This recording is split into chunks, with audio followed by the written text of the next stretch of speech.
Hey, Talking Cars fans, the podcast will soon celebrate its 300th episode, and we want you to be a part of that milestone. So much has changed in the automotive landscape since we first started recording the show back in 2013, nearly 8 years ago. So we want to hear from you.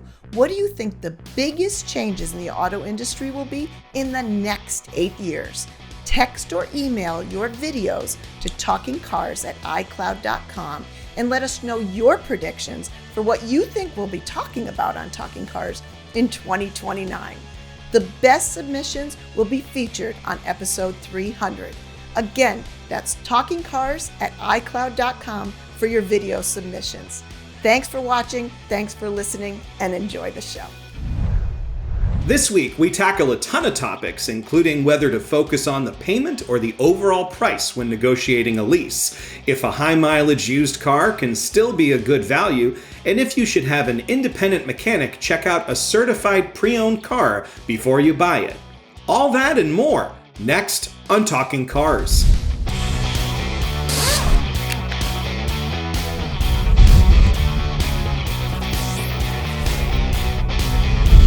Welcome back. I'm Keith Barry. I'm Emily Thomas. And I'm Mike Quincy. And we've got a very special All Questions episode today. Another All Questions episode.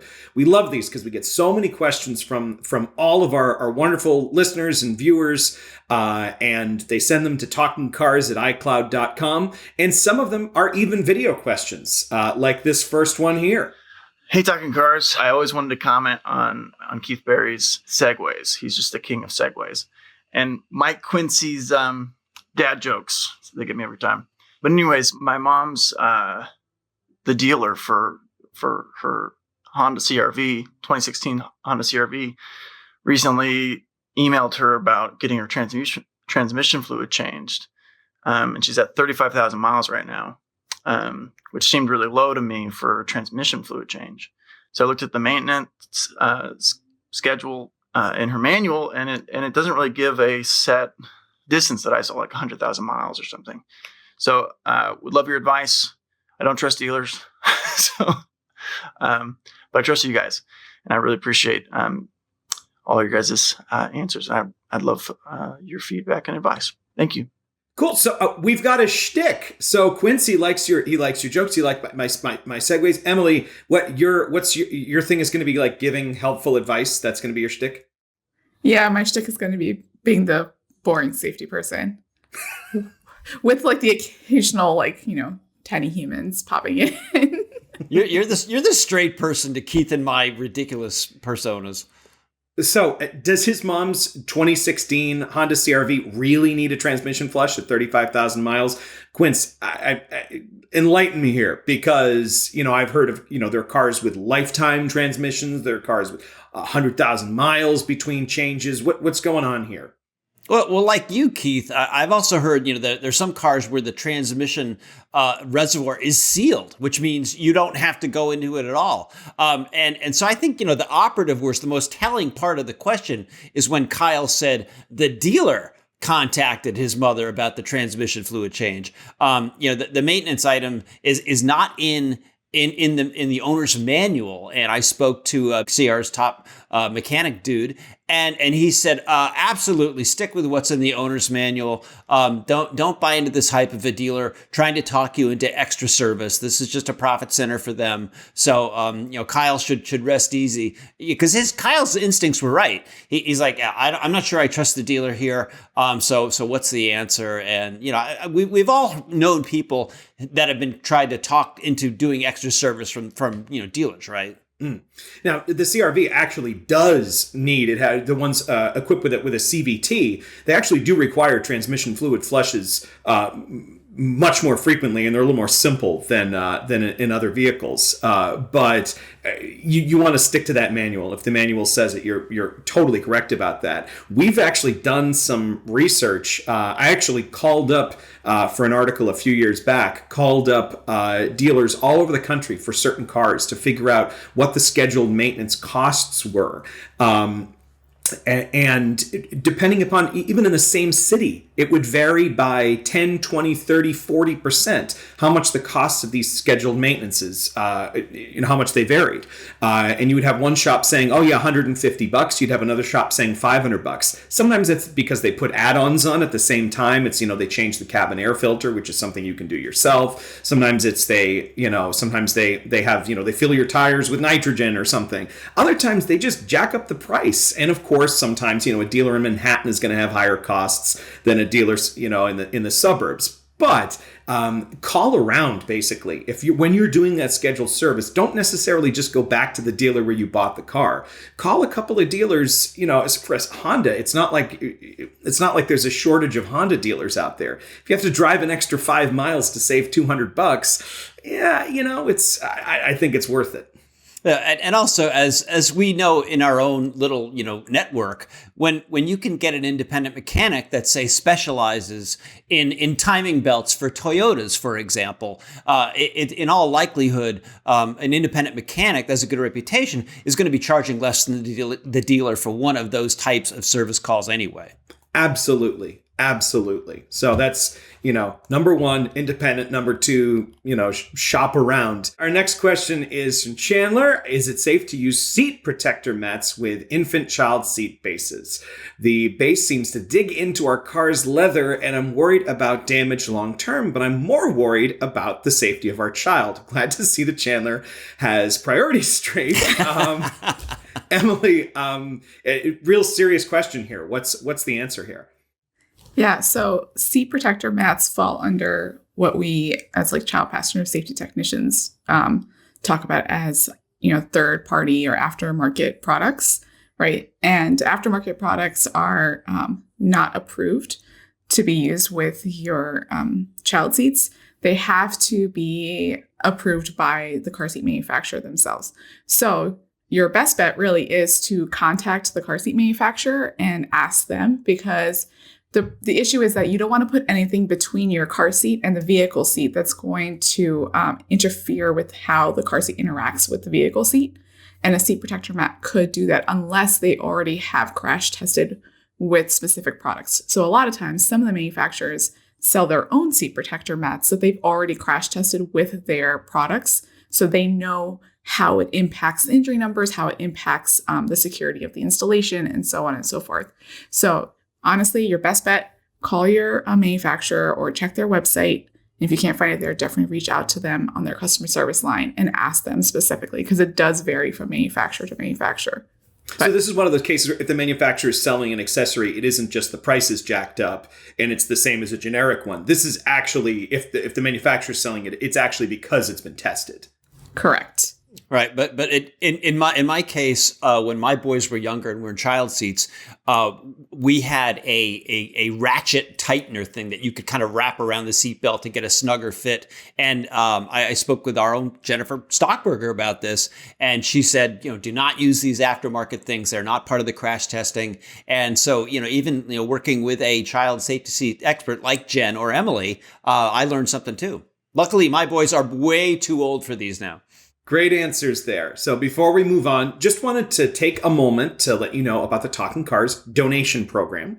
If you're not aware, Consumer Reports is a nonprofit. That's why we don't have ads in the magazine. That's why you're not hearing about mattresses from us right now. Although you can find mattress reviews at cr.org. So all the work we do is funded by memberships as well as donations. If you're able to give, it really helps us keep, doing what we do. And if you're watching, you probably like what we're doing right now, including this show. So you can find more information at cr.org/give talking cars. cr.org/give talking cars. Now back on to the questions with one from Clark from St. Paul, Minnesota. My wife and I recently test drove a 2016 Mazda CX-5 Grand Touring and really liked it. However, it had 129,000 miles on it. I know that well-maintained vehicles should last hundreds of thousands of miles, but we still feel weird about purchasing a vehicle with so many miles. What does the Talking Cars gang think about buying this or any high-mileage CR-recommended vehicle? Mike, I know you went into the survey data, right? Yeah, absolutely. Spoke with some of our survey and data experts here at Consumer Reports Test Track. And we do analyze data by mileage and have a story on consumerreports.org titled 10 Cars Proven to Get 200,000 Miles and Beyond. I'm sure Anatoly the Great is showing that right now. So we concluded that just about any car can make it to about 200,000 miles if you spend enough money by properly maintaining it. And that means, never skipping, as we talked about just recently, a timing belt change, oil changes, all that stuff. You have any kind of minor problems, you get it fixed right away. That's kind of the key takeaways to people that made their cars last that long. Now, while the Mazda CX-5 isn't on the list of the cars that are lasting that long, all model years score above average for reliability. So the chances of the CX-5 going the distance, as Clark is talking about, are probably pretty good. As long as it's well maintained, you're doing the previous owners maybe did regular service intervals, find out if you can get receipts for all that work done. So, and also what I think Keith and you and I were kind of discussing was, how were these miles done? Were these highway miles? Were these, stop and go miles? What do you think of 129,000 miles in about 4 or 5 years? Yeah. It's not that many miles. It's a little over 20,000 miles a year. There are people who have commutes like that. In some places, that's a lot of miles. But if you live, kind of way out and commute into the city every day, or, that could be a lot of stop and go traffic, or it could be highway. And the other thing that it depends on is how much you're going to drive that car. So Clark, if you're just going to drive this, to the grocery store and on an occasional road trip, and if you think you're going to, if you put 5,000 miles a year on your car now, 129 is a lot less worrying than if you're going to also be putting 20, 30,000 miles on the car. Drawer from New York City asks, when leasing a car, it's always advised to negotiate the price of the vehicle and only then talk about monthly payments. I'm on my 5th leased car, and I wonder, why should I care about the price of the car? If dealer number 1's offer is better than dealer number 2, I'd go with dealer number 1. I think there are other things that are more important, like gap insurance or damage waivers that most people don't even know or care about. Maybe this is going to sort of put me, outside of the mainstream here. I'm going to be banned from the leasing forums where everyone is talking about money factors. But honestly, Drawer, I've leased a lot of cars myself too. And I kind of agree with you. The negotiation is going to be likely between, when you're negotiating a lease, you're likely going to be negotiating between, you and a salesperson, maybe someone in the internet sales department online, you're emailing back and forth. All those numbers, the money factor, which is like an interest rate on a lease, and the deals and the actual price of the car and the residual, all of that stuff is going to be going on in the back office with the finance manager anyways. It's a monthly payment. Negotiate the price of the car. It's slightly different than with financing a vehicle, obviously, because with a finance, you do want to negotiate on the price, because then you can look at the interest rate and the term and all of that as well. But with the lease, the car's going back at the end. So that's what I've done in my last few leases, and I've done, pretty well on it. So if you find it fun to get into the numbers and do the calculation yourself and, get all this hidden information, I'm sure that there's great information out there and you can find it. But that's what I do, to be perfectly honest. But there are some, as I found out, turning back a car recently, that there can be some sort of hidden gotchas, right? Well, certainly. We're Consumer Reports, and we always tell people, read the fine print. And some of those gotchas include the mileage limits. You pay for extra miles up front, but you won't get that money back if you don't use them.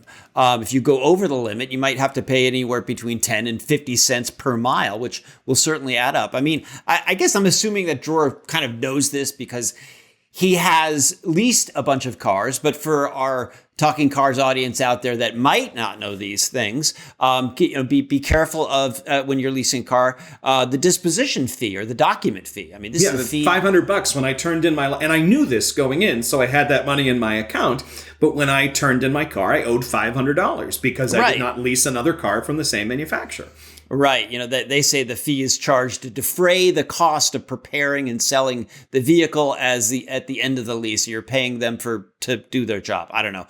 Be careful when you're leasing a car that you don't do any modifications. You have to take everything off the car that you might put on. And if it's detrimental to the car, maybe they're going to ding you for that as well. Reading the fine print about bringing the car back with new or almost new tires, for example, which can be really expensive. If you're leasing a car that has high performance tires and really huge wheels, that can set you back a pretty penny. So, leasing isn't without its downside, but, you've got Keith Barry, the lease king, here with us. And I was going to say, people should just reach out to you guys for like concierge leasing and financing. Well, I have done that in the past couple of don't reach out. Keith is like, fine, go ahead. Yeah, sign anything. Yeah, lease it, no problem.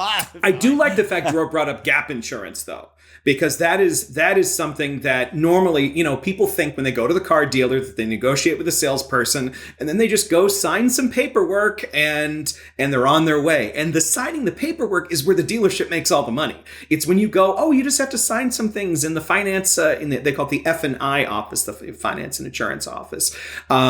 You just have to sign some paperwork, get your registration set, and you're on your way. No, that's where they do the actual hard sell, and where dealers can make $1,000, $2,000 off of you in that room.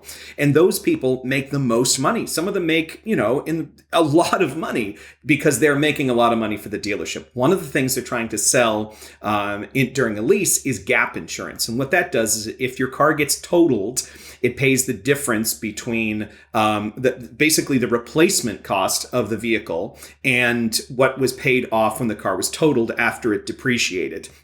It's a good thing to have with a lease because, on day one, as soon as your car is registered and driven off the lot, it's depreciated. But you don't have to buy gap insurance from the dealer or from, the manufacturer. You don't have to buy it at the dealership. If you're going to lease a car, call your insurance company first, your own personal, the company that insures your auto, and call and ask how much they offer cost for gap insurance. I've had in some cases that it's been, 10% of what the dealer was trying to charge. Also, I've had other times where the dealership actually offered me a really good rate. So you want to shop around. Some credit unions actually offer it as well. Some banks offer it on vehicles as well. So there are ways you can shop around for gap insurance. And whatever you do, don't buy an extended warranty on a lease. You're turning the car in at the end of a couple of years. So don't buy a 5-year warranty on a 3-year lease. Don't be that person.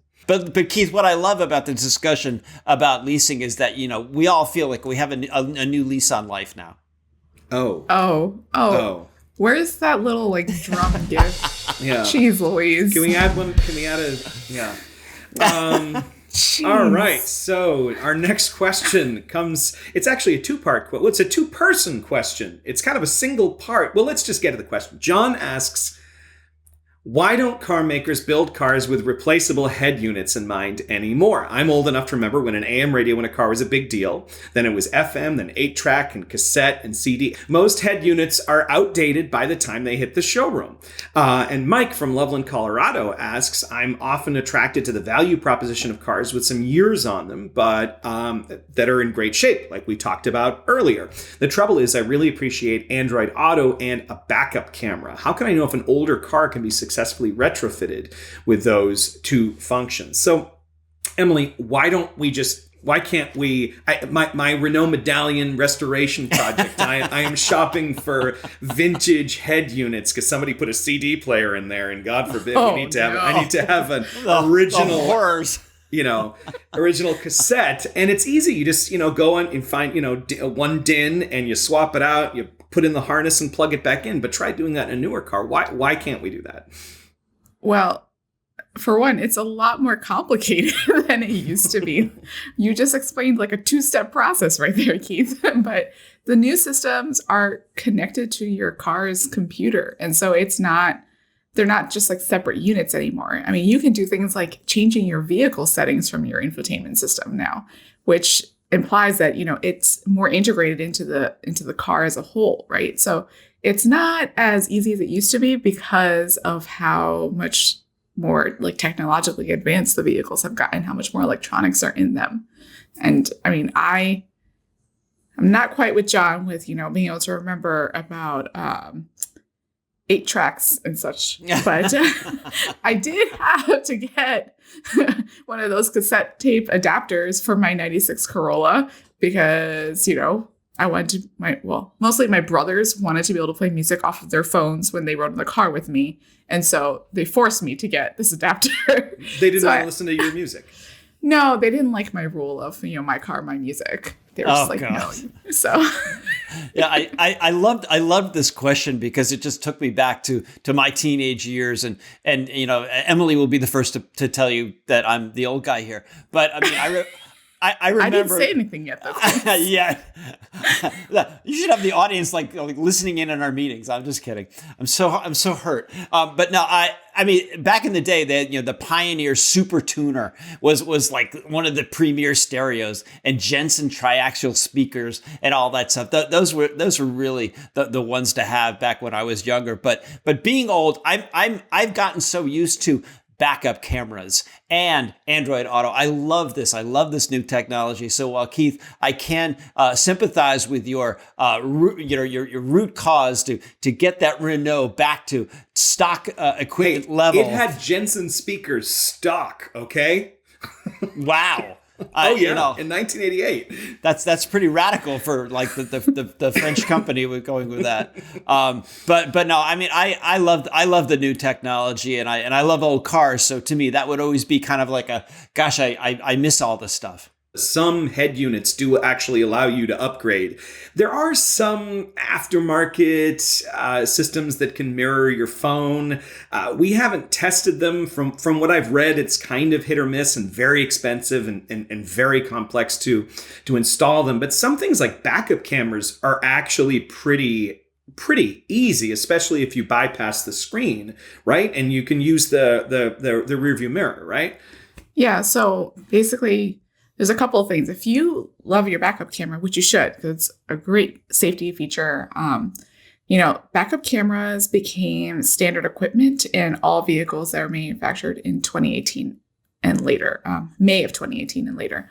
So honestly, Mike, depending on when or like what model your vehicle you're looking at, you said some years on it, could be maybe 3 or 4 years, it might already have a backup camera system, but pretty much you can put a backup camera into almost anything because they have different mounts, right? You can, if you already have the big screen, it can be installed that way, or it could be a dash mount or a rear view mount, like Keith was saying. And the other big thing, really, if there's a vehicle that you're interested in and you want to be able to retrofit like an Android Auto or a backup camera, your best bet before you purchase the vehicle is to call a car audio shop because they specialize in all of these types of equipment. So, they specialize in, doing things like your remote car starters and backup camera installs and, putting in Android Auto or Apple CarPlay, anything that's electronic related. And they would be able to tell you whether or not the vehicle that you're looking at is compatible for these systems, or if they have the right hardware, or whatever it is that really needs to be checked out. So that's honestly your best bet, but it's doable. It's certainly, I'm sure you could find a vehicle that would be compatible for those systems if you ask the right people, Yeah. And if you're going back a little further than 2018, sometimes they were optional. That's a reason to actually, unfortunately, during sort of pandemic times, it can be a little hard to do this, but to go and see the vehicle. Because when it's entered into stock on a dealer's website, or a private seller might not actually have the correct information on there. But if you actually go and see the car in person, you might, you put it into reverse and all of a sudden a backup camera comes to life. You might be pleasantly surprised in a 2011 or a 2012. So that's an option too. Harvey from Washington, D.C. asks, this podcast recently recommended that used car buyers have a mechanic inspect prospective purchases. Does this advice still hold when purchasing a certified pre-owned vehicle? If yes, is there any potential conflict of interest in having the car assessed by a different dealership's mechanic rather than going to an independent repair shop? Can I tell a story? I get a story. Yeah. You tell the best this time, stories. I guess so. Okay. I've got so one of the judges put up a 10 and the other one put up a 1 right now. So I was buying a certified pre-owned car about 5-6 years ago, and it was from a Toyota dealership. and it was certified pre-owned. The Carfax was totally clear. I took it to an independent mechanic, solely because independent mechanics are more likely to have sort of generalists on staff. You know, you might have one person who's worked at a body shop, one person who worked at a transmission shop, and brought it to an independent repair shop, and they found that the car had had body damage, that the car had had some serious mechanical repairs after a really bad crash. And that really, helped make a decision right there. Certified basically means that a car is kind of reconditioned, but there's really no rule that certified has to meet something. There's no standard for it. No, it's like saying that something is all natural. Everything is natural. If you're really good. No. Some of the orange Cheetos, that's a color not found in nature. Come on.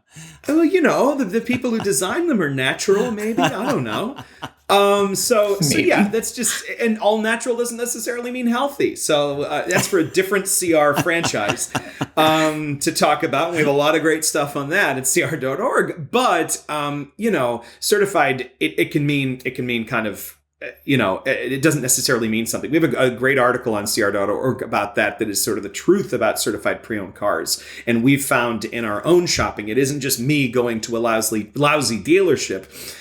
It was, this is just something that happens across the board. That certified is basically, you're buying a warranty, right? But the actual changes that have happened to the car, it's not necessarily been gone over with a fine-tooth comb, and it varies from dealer to dealer. Even what about conflict of interest? A different dealership's mechanic. I mean, what do you think about that, Quince? Well, I think that's a really good question, because when you think you're buying certified pre-owned, you have that level of worry to take away from you. But if the potential buyer still wants to get an independent mechanic to look at it, and the dealer says no, I would walk away. I would just say, simply don't buy it. I mean, you want to have some confidence in your purchase, and if you feel better knowing that a trusted mechanic can give it a once over, then you should be able to do that. And Keith, you mentioned about what makes it certified. It does vary from dealer to dealer, and you said what you're getting is an extended warranty. But the detail here is it has to be a factory backed warranty, and by factory backed, in other words, if you're buying a certified pre-owned Toyota, the company is the factory. They're going to stand behind it. I mean, Keith's used car lot can say, "I've got certified cars." It doesn't mean anything. I mean, it's backed by Emily. No, it's because generally speaking, a certified pre-owned car is probably going to cost you a little bit more than a similar car of a similar year and similar mileage in a private sale. So you have to make sure that you're getting something for your money. And in this case, make sure the factory is standing behind that warranty. Yeah. But it still is, you still should always get, especially with a car that's going to be a little more expensive. Don't assume that certified means anything. Go get it checked.